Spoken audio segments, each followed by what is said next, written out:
212-183 People in the State versus Tyrone Watt. On behalf of the appellant, Mr. Levi Harris. On behalf of the people, Ms. Colleen Price. Thank you.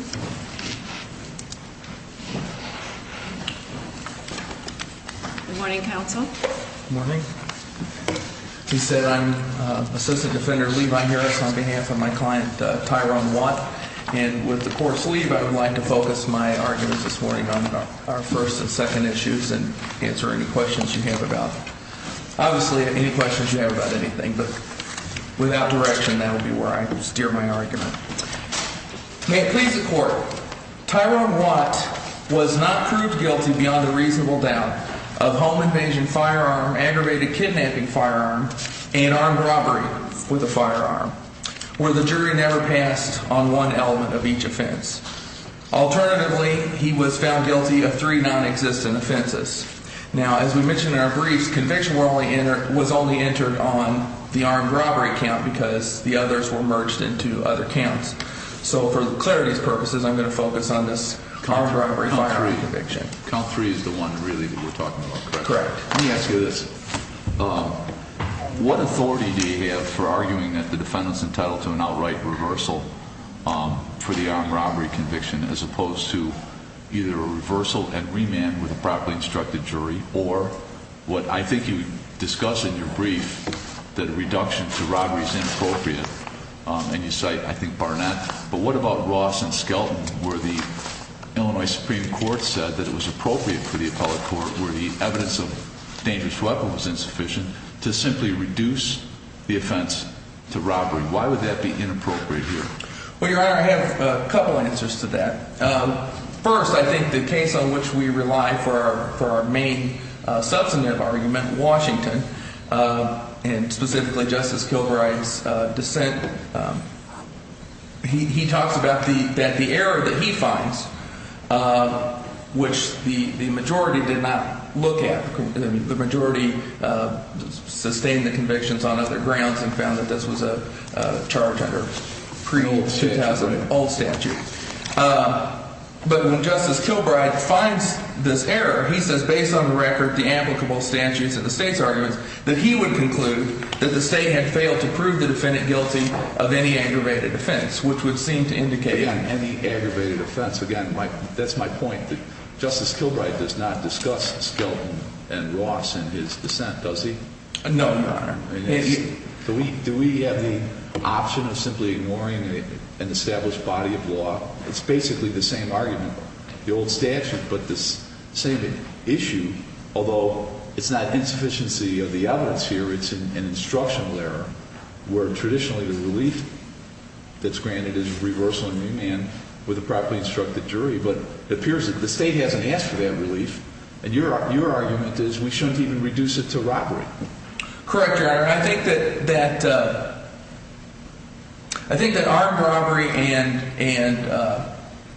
simple robbery, I don't know that we would call it. I mean, there is aggravated robbery. I don't know that you would talk about, well, we're going to vacate the aggravated portion of it. Well, there's no question that he didn't just pretend to have a weapon. There was whether it's a firearm or a dangerous weapon, there was no quote-unquote aggravated robbery where there's a pretense of a weapon, correct? I will say that, again, like the facts in Washington, that there's no evidence of a dangerous weapon other than a firearm, which is what the statute requires. And so in other words, you're saying in essence that the jury found him guilty of an offense that they were never instructed on and he was never charged with. Is that in essence part of your problem? Correct, and I would go a step further, Your Honor, that offense doesn't even exist anymore. And I think in thinking about this, in briefing and thinking about it in an oral argument, in preparing for oral argument, I think that when we're thinking with our minds and just using everyday language or whatever, you think, well, okay, a gun is dangerous, and so, okay, he was a dangerous weapon, it's a gun. I was about to ask you that. Isn't a firearm a dangerous weapon? I think in other contexts it is, but in this context, the legislature, with the intention of prescribing, of setting forth higher offenses for firearms, of punishing gun crimes more seriously, has determined that there are now two ways to violate this statute. You can either violate it and commit armed robbery with a dangerous weapon that is not a firearm, or you can commit it with a firearm. But you can't do both. It's like the old saying, never the twain shall meet. It's either or. Had the legislature written the statute so that it was a dangerous weapon, or the next step in subsection 2 bumps it up to it's a firearm, then maybe that's it. Well, when you say it's either or, could a state indict the defendant on alternative theories and then submit instructions on both? Certainly, Your Honor, and the state does that all the time, but it didn't do so here. What about the state's forfeiture argument that, you didn't object, that the trial counsel didn't object, no alternative instruction was offered, basically went over everyone's head because the defense wasn't focused on whether or not it was a firearm. The defense in the case was your client was duped. He was just the driver that night and got pushed out of the car. Your Honor, I think that we put forth this reasonable doubt argument, which you never ask whether that's forfeited. You can raise it at any time regardless of whether you brought it forth. We put forth a voidness argument. You never look for whether that's been waived. A void judgment can be attacked at any time. And, with plain error, the only way you get to plain error is if you assume that the error has been forfeited. So we're not arguing that this error was properly preserved. We're arguing that, in effect, it's an error so serious that, it really is. An instructional error of this type is not among the list of errors that the Supreme Court has considered to be structural errors. Do you agree that there was no question that the jury was properly instructed regarding proof beyond a reasonable doubt, correct? Your Honor, I don't think so. This is an element issue, correct? Respectfully, I don't agree with that formulation of the question. I don't think the jury was ever given the opportunity to weigh in on this element of the offense. Correct. It's an element issue. They weren't instructed with regard to the charge that the defendant had against him in the indictment under 18-2, correct? Correct. So if we vacate the armed robbery conviction, does this affect the defendant's sentence at all? Your Honor, it affects the defendant in the following ways. Aren't these sentences all imposed? Weren't they all concurrent? They're all concurrent, and this is not the longest sentence, correct?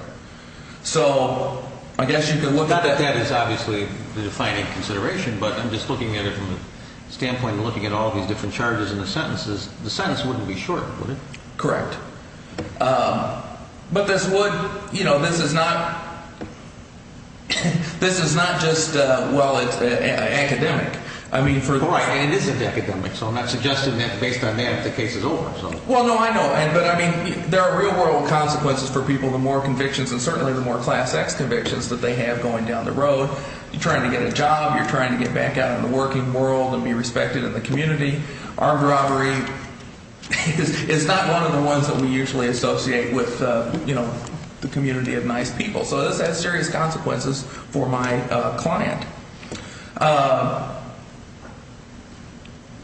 I think I would like to just briefly address this business of voidness, and then if Your Honors don't have any other questions, I would like to move to the second issue. But a void judgment, as we know, is a judgment that a court never has authority to enter in the first place. It can be collaterally attacked at any time. That's correct. The basic law. So I think, usually when we're thinking about voidness, we're thinking about, as has risen several times in the past few years, of sentences that are in excess of statutory permission, or sometimes sentences that fall below what is statutorily permitted, and it ends up it's a void judgment. In fact, that's what Arna was about. But in this case, this gets to sort of the very basic idea of when does a judge have the authority to enter a judgment of conviction. To enter a judgment of conviction, you would have to have a finding of guilt on something that's actually proscribed by the legislature. Well, a judgment is complete. Criminal conviction and judgment is complete when sentence is imposed, correct? Correct. And in this case, the sentence that was imposed was not for armed robbery with a firearm, correct? Correct. So the trial court never he imposed a sentence on you, in your position is imposed a 26-year sentence on a finding that was made by the jury for a crime that the defendant was never convicted of. Never found guilty of. Found guilty of, correct. Never charged with. And that the legislature does not proscribe anymore. You can either be guilty of dangerous weapon, not a firearm, or firearm, but not both. And again, I mean, that's something that, if there's confusion, that belongs in Springfield. And I would not begin to presume what was in anyone's minds in establishing these statutes that way. But that's what we've got to work with. At the sentencing hearing, did the state ask for the 15-year add-on? Your Honor, I believe that what happened was after this came up, the trial court said, I'm not going to throw out these convictions, but basically insulated the other two convictions from review by folding them into these other two things. So I think at that point, everybody thought, we've dropped the ball. Let's not look for that add-on. Arguably, if we were to follow this line of cases, Jones and some other cases that say that where the evidence is overwhelming on an element that could be harmless error, if we were to follow that and say that if we affirm the defendant's conviction of armed robbery with a firearm, that would require a remand for resentencing, correct? Because the 15-year add-on was never imposed. I don't think so, Your Honor, because the jury's not. Are you talking about just a remand for resentencing? The trial court said, I'm affirming, I'm not going to grant you the trial on armed robbery with a firearm, but then imposed a sentence that was not consistent with conviction for armed robbery with a firearm. He imposed a dangerous weapon or any other form of armed robbery. Right, and that's the only finding that there is. There is no finding of guilt on which that's why we're here. So God forbid this should happen, but if there is a remand and a resentencing with a firearm add-on, I would expect that we would be back here shortly making a voidness argument. So if Your Honors have any other questions on this, or if you'd like to jump back to it, that's fine, but otherwise I'd like to move to my second issue, which is that the trial court erred in admitting evidence that the prior consistent statements of George Bates, which improperly bolstered his credibility and was used in closing argument to say, oh, he's been consistent the whole way through. Counsel, if I can actually start with another issue, the 911 call. The trial court admitted that as an excited utterance. The defendant at trial didn't object to its admission on the grounds that it was a prior consistent statement, and yet that's what you argued in your brief, and that's the first time it comes up. How can you raise an issue on appeal that was never preserved below?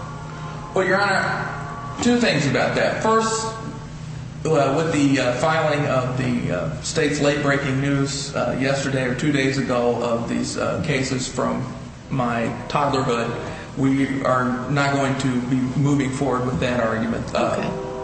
But I also think that the arguments are consistent in that counsel at trial was arguing that these are inadmissible hearsay. We're arguing that they're inadmissible hearsay. We're just arguing that it's inadmissible because it's prior and consistent. Different theory.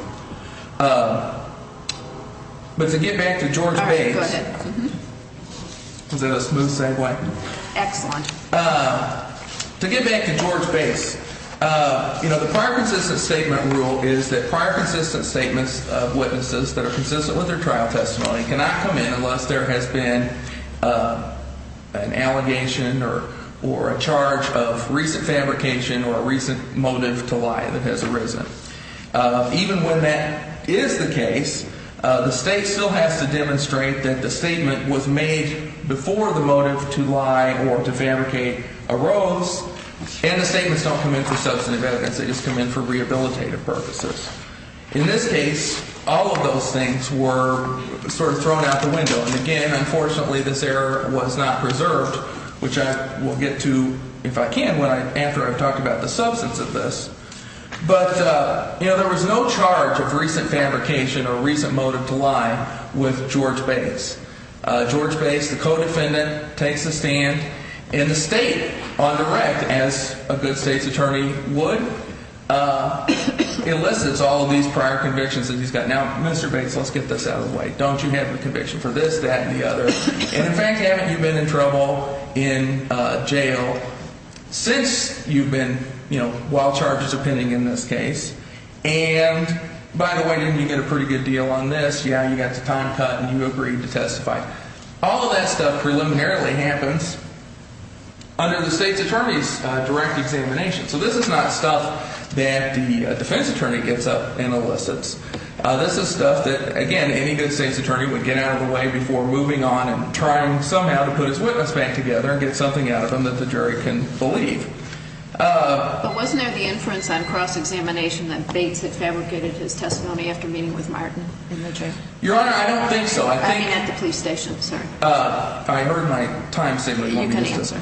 I don't believe so. The question was, if I can just look at it. After you were questioned, the detectives gave him his answer to the question was that the detectives did put him in a room with Martin for 15 or 20 minutes. And what did you talk about? Well, I asked him why he signed this statement.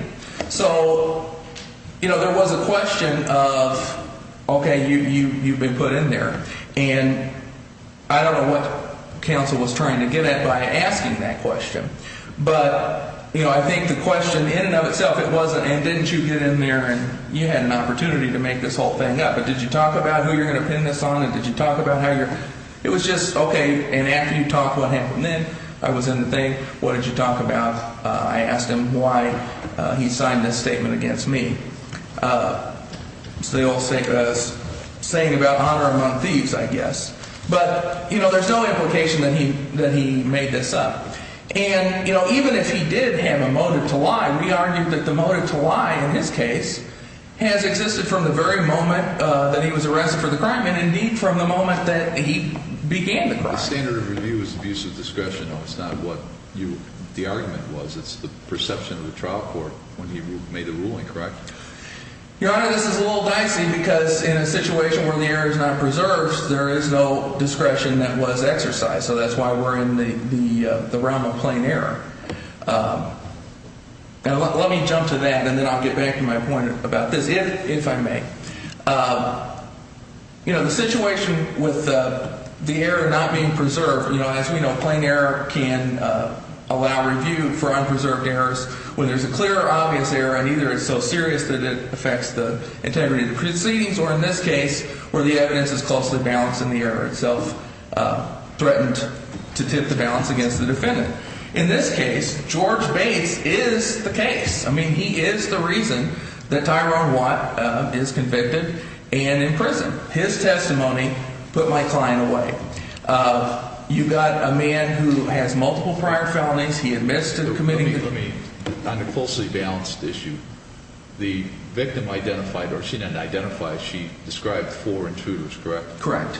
The police, the car that your client is driving is the car that had 4 occupants, including him as a driver, until he was pushed out. And the proceeds, along with the firearm, were recovered from that vehicle, from this person, correct? Your Honor, I would not go that far. That's a lot of corrects for me to sign on to. There were four people in the apartment. There were 4 people in the car later. There's no testimony about what these guys looked like, who they were. My point is it wasn't just Bates. There was more than just Bates. I think Bates is the only one who gave any direct evidence that my client was the guy who did the crime. I mean, you've got circumstantial evidence. You mentioned the proceeds, and I would quibble with that because it's not like a situation where you've got a set-up drug buy where you've got marked funds and you can track those down. In this case, you've got a young lady who says, well, I had $5,000 or $6,000 sitting on my dresser, which seems incredible. The state made a lot of, well, what's this guy doing out here in the snowstorm with cash? What is anybody doing with $5,000 or $6,000? I had a great-grandmother, we called her Granny Grunt. After the Depression, she kept her money in her mattress until the day she died. I don't know why people don't put their money in a bank. But there's no way to say that this money was had illegitimately, but we can completely believe, this young lady, that she's got this cash sitting around. And, our client's behavior was not the behavior of a man who just committed multiple Class X felonies. I mean, I've been pulled over by police for speeding tickets. I don't like it. But you don't fall out of your car? No, I don't fall out of my car onto my face at gunpoint and have these people throw me out and get away. And I certainly wouldn't pull that car over if I were facing 6 to 30 plus firearm add-ons. Can we get back to a question? I'm not sure that we actually got a definitive answer on this motive to fabricate. It would appear that Bates' statement to Detective Holman preceded his talking to Martin, correct? Correct. Right. So on what basis then, what's the motive to fabricate, specifically that you're alleging gave rise to this allegedly false statement? What was the motive then? I think his motive to fabricate was the same. Thank you, Your Honor, for bringing this up, because that's what I was going to get back to. Right. It was the same from the inception of the case, from the time of his arrest and even from the time he planned the offense. But would you make this argument, though, in any case with his co-defendants? I mean, you're going to say he's involved in the offense, therefore anything that he says has to have a motive to fabricate. I mean, how do you get around that argument that this would apply arguably in every single case without any specific evidence of the same? Well, Your Honor, I think a couple things. One, I think that a motive to fabricate in a co-defendant case does exist almost in every one of these cases. But does the law say that? Will we announce a principle that would knock out the exception then? Because you're saying any time co-defendants are involved in the planning, automatically when they're arrested there's a motive to fabricate. That seems to be what you're saying. Well, no, Your Honor, what I'm saying is that in this case, the state has not or pointed to any other new motive to fabricate. If there was a different motive to fabricate, let's say somebody had threatened him, let's say that he got a different deal, let's say that there was some other thing that arose. We're not saying that no other motive to fabricate can ever arise. We're saying one didn't in this case. You're saying one is inherent in this case. Correct. We're saying that, a man who has planned these attacks, who set them up, who got all the guys together, let's get a gun, let's go commit a home invasion, has every reason to pin this on anybody, really, but the person that he settled on was Tyrone Watt. He couldn't wait to get his mouth open and start singing as soon as he got in that room. Although Bates fled the scene, correct? Yeah, he did. So for all you know, when he's talking to the police, Martin could have confessed. He could have negotiated something. He doesn't know that, does he? I think that that's what he was wanting to know. He wanted to know why you signed a statement. So, the implication, I don't know that it ever comes out. I don't know that it ever comes out explicitly, but the implication is that Martin has already, that he's being confronted with a statement that Martin either made or that the police wanted him to make. But you're not getting off into the realm of speculation here, though, are you? Well, Your Honor, you invited me into this realm, so I just wanted us to go there together. All right. You'll Yes. have time on rebuttal, so are you Okay. able to? Thank you, Your Honors, and I'll be back. All right, Ms. Price.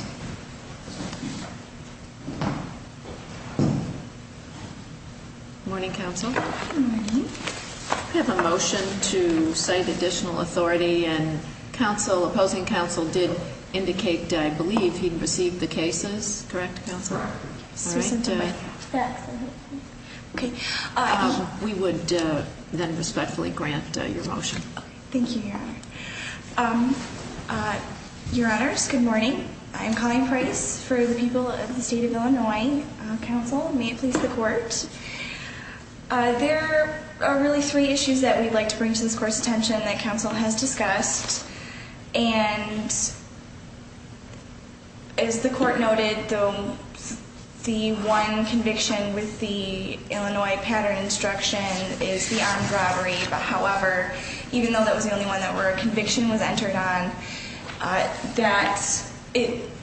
his claims implicate all three IPIs. So we'd probably like to begin with that.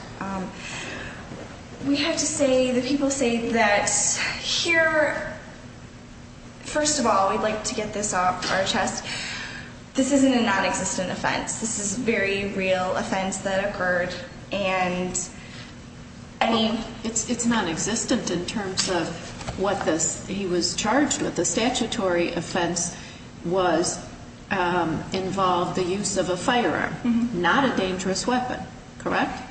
I mean, I think that's why we're talking about a, quote, non-existent offense. We all recognize that there was an event that happened. Yes. Okay. So let's focus on the legal aspect of that. Did the state offer a modified IPI instruction? No, the state did not. And the people would just like to note that although we don't want to shove everything off on the defendant did not offer a non-IPI as well and did not object until later when they filed post-trial motions. So can we agree upon this? The jury found him guilty of an offense that they were not instructed on and that he was not indicted for, correct? He was indicted for the firearm, not the dangerous weapon. He was indicted for the firearm.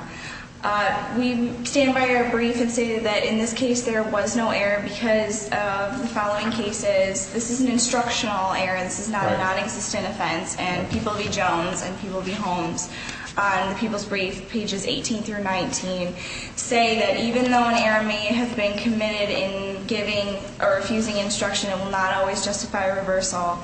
And the element must be blatantly evident from the circumstances, and where evidence of the element is overwhelming, it does not warrant a reversal. I think that's the correct statement of those line of cases. Now, what's interesting to me is that the state has cited, just alluded to by citing Justice Zinoff, the Washington case. Yes. You're citing that as authority. The opposing counsel is citing that as his authority. So tell us how Washington controls the result of this case. Washington, he cites, is this the one where there's a couple Washingtons in this case, the one about the non-existent offenses with dissenting opinion by Justice Kilbride? Right. Yes. That case is completely distinguishable on the non-existent offense area. Why is that? And because in that case, the court found that he had been charged under the wrong statute. However, he forfeited that challenge because he did not raise it. And so they indicted him under the old statute where a dangerous weapon was acceptable. And the legislature had yet to parse out firearms from the dangerous weapon. So this whole thing about a non-existent offense here is just completely unpersuasive because he was properly indicted.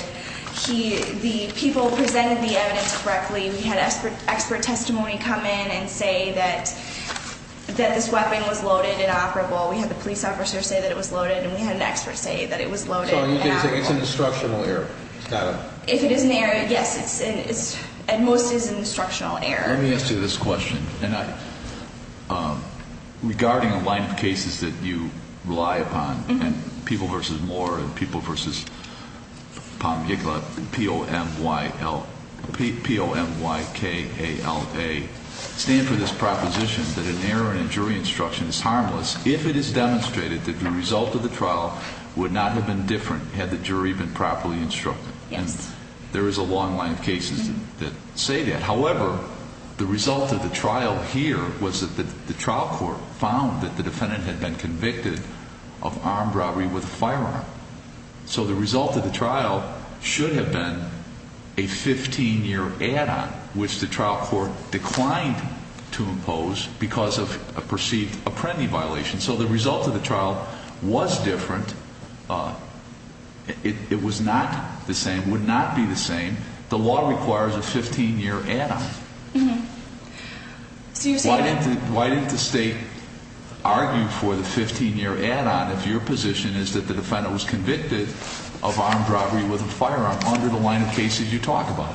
Well, first of all, I think there's a difference between the outcome with the sentence. I think this is a little separate. The outcome, I think, has to do with the jury verdict. I disagree. I think you have to look at the entire record, not just the evidence, but also the sentence that was imposed.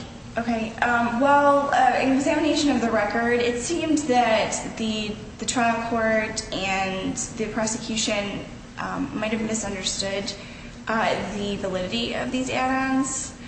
They seem to talk about whether or not they were unconstitutional. I think there's one of the public acts was found void, and I'm not sure If your exactly. argument is correct, Pardon? If your argument is correct, under White, People versus White, we would be required to affirm the conviction for armed robbery with a firearm and remand the case for resentencing, requiring the court to impose the 15-year add-on. That could be, or it seems that the 15 years plus 26 would be 41, or in this case, the maximum for a Class X felony is 30 plus a 15-year add-on, which is 45. Here, if you do the math, the minimum sentence imposed should have been 15 plus 6, which would have been 21. This is within the sentencing with the add-on. It seems that the court didn't want to go beyond the 26 years here. And so I would say that this was a conscious effort to include the 15 years. Let me just add one other question. You're not asking for us to reduce the case to a robbery conviction? No. And you're not asking us to remand the case for a properly instructed jury, correct? You're just asking us to affirm? To affirm, yes. Okay. So is your position, reduced to its simplest term, is that there's an instructional error because a firearm was introduced, a firearm is a dangerous weapon in a sense, so therefore it's like a lesser included, no harm, no foul. Is that sort of what you're saying here? It's not a lesser included, no harm, no foul. It's just, if this court finds that these instructions are erroneous... Well, they are. I think that's pretty clear. They are. Okay. Then how do we uphold the verdict on a dangerous weapon? It has to be that the firearm is a dangerous weapon, correct? A firearm is a dangerous weapon, but because the legislature has decided that they want a stiffer sentence on firearms and they separated firearm out from the dangerous weapons, that here it's not non-existent, it's not lesser included, it's just an instructional error. This court has the discretion to look at it and find that the people did not present any other dangerous weapons. We did not present any other firearms. We presented the gun. The evidence is overwhelming as to that element of the offense, and we respectfully request that this court affirm the conviction and find that even though arguably the IPI was incorrect, that the conviction should still stand because there was sufficient overwhelming evidence as to the firearm.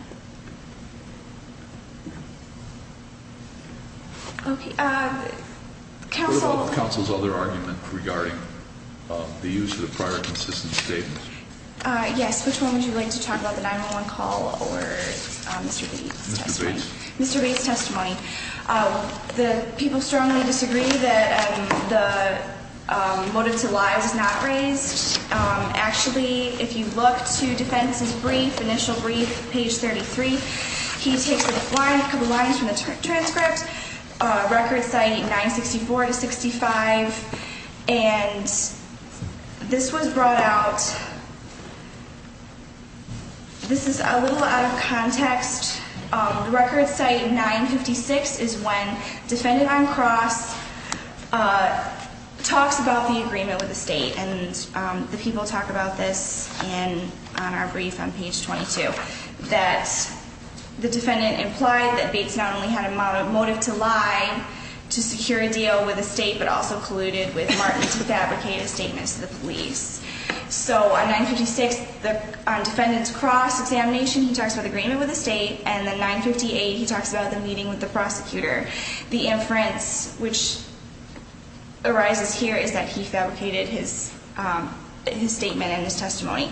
On record site 962 is the redirect of the state, and then it goes in. So obviously you disagree that he fabricated. Yes, there is an inference that he fabricated. What about his argument there was an inherent motive to fabricate, given his planning of the offense? Your Honor, we spoke about it in our brief, and you indicated that can be said for any defendant with experience in the criminal justice system.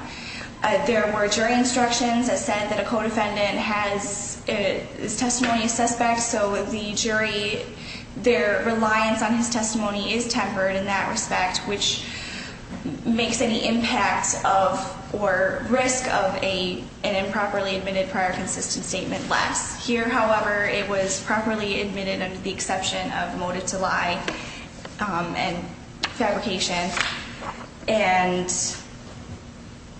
also, any inconsistencies with the gun or the money or things like that, that all goes to the weight of Mr. Bates' testimony. It doesn't destroy all of his testimony. So we disagree that he was improperly bolstered. There were no, these prior consistent statements, if at all considered prior consistent statements, it all had to do with rebutting an inference of motive to lie and fabrication. With respect to the 911 call then? With respect to the 911 call, the people filed the motion to supplement. The reason we filed this so late was because, as Your Honor noted, that initially in the pretrial motions, the defendant did object to the admission of the 911 recording based on the excited utterance and said it was inadmissible hearsay. We realized that the state can't forfeit the forfeiture, but we'd like to point that out that he changed his theories throughout. This really didn't become clear in drafting the appellee's brief.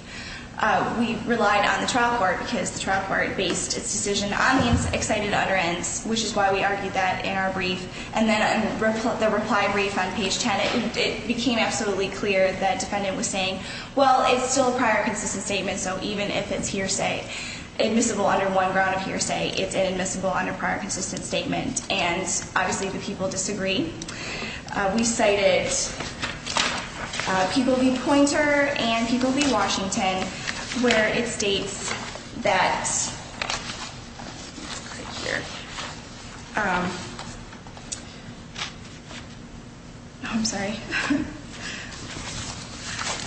Pointer goes into detail about it, saying that a prior consistent statement has no factors of reliability. It's just a statement. It runs the risk of improperly bolstering. And yes, a jury, if it hears something repeated, it will take it as substantive evidence. However, here with an excited utterance, there are factors of reliability and truthfulness that are not available with any other prior consistent statement. And so this is why it was not an abuse of discretion. So what qualifies as an excited utterance, it comes in as a prior consistent statement, even if it is consistent? Yes, it comes in. Here it was made within minutes of she testified, Dominique testified that she got loose in 30 seconds about there once she heard them leave and called them up. It clearly fits excited utterance. If you listen to it, you can hear she's breathless, everything like that, and it relates. So there's not enough time to fabricate. It relates to the event, and obviously the event was sufficiently startling. So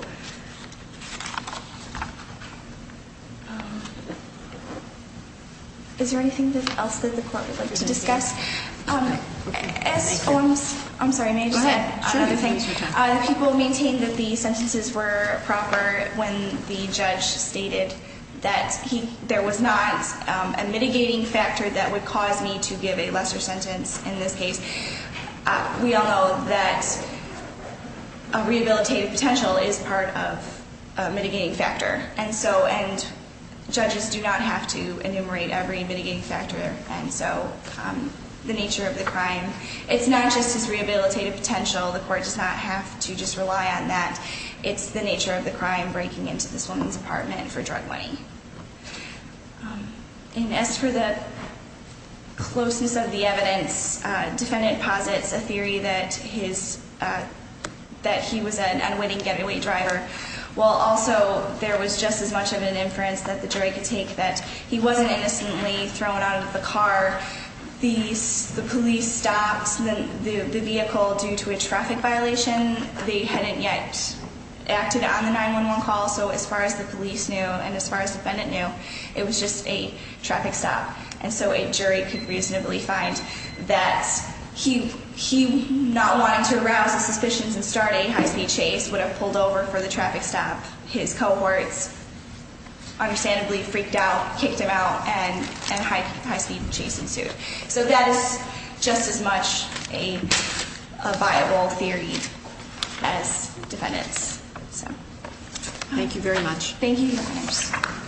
Mr. Harris?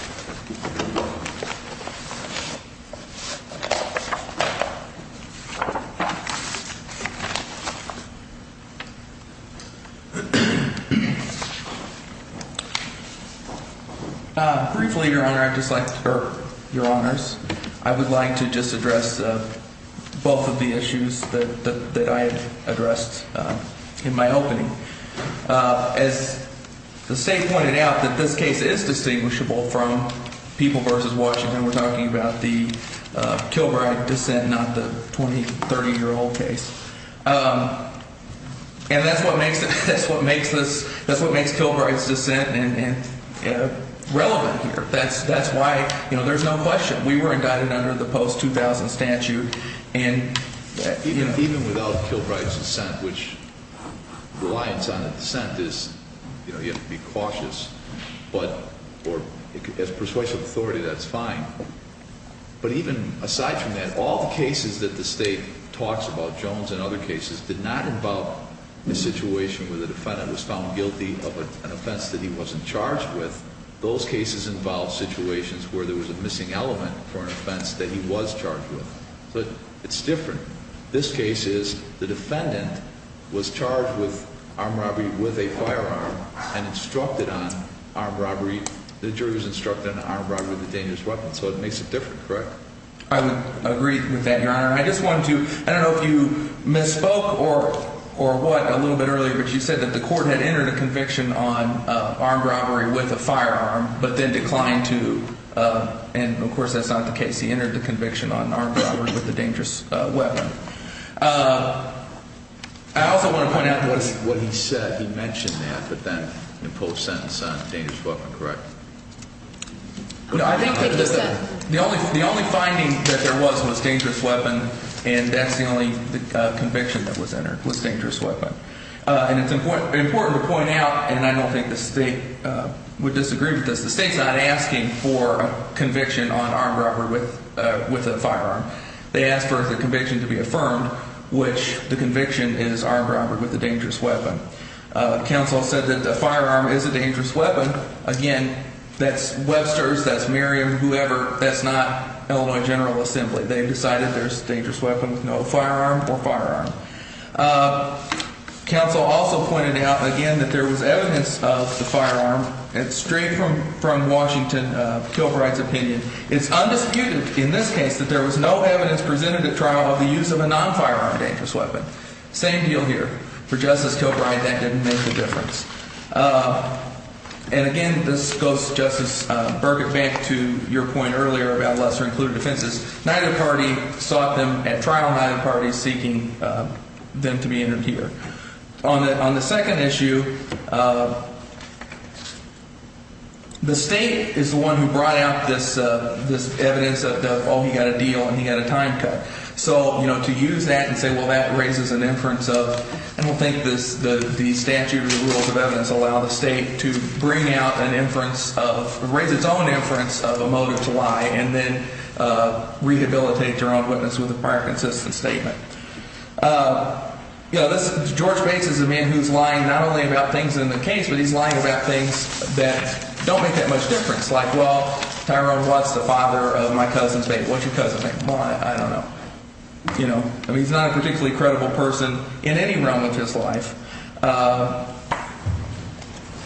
It's also important to point out that the state doesn't get to bring in this prior consistent statement to rehabilitate its witness just because the witness was impeached somehow. As we pointed out, there are lies, there are inconsistencies that he made even on the stand. You don't get to bring in the prior consistent statement for anything. You have to bring it in to rebut this specific charge. On the closely balanced evidence, counsel said, and I think maybe aptly, that, well, it was just as probable, or it's an inference that could be raised that, the car, maybe he pulled it over and didn't know they were looking for him yet. That's what closely balanced is, that it's just as likely, okay, that there was evidence of this, there was evidence of that. We're not saying there are no disfavorable or unfavorable facts. If there were, we wouldn't have a defendant at all, let alone one in prison. Counsel mentioned briefly the business of sentencing, and I don't want to dwell too long on that, but we are dealing with a man who was a small business owner with his fiancée, I believe now wife. He raised 4 of his own kids. He raised her 4 stepchildren, or his 4 of his stepchildren, her children. Let me ask you, I don't interrupt you, but let me go back.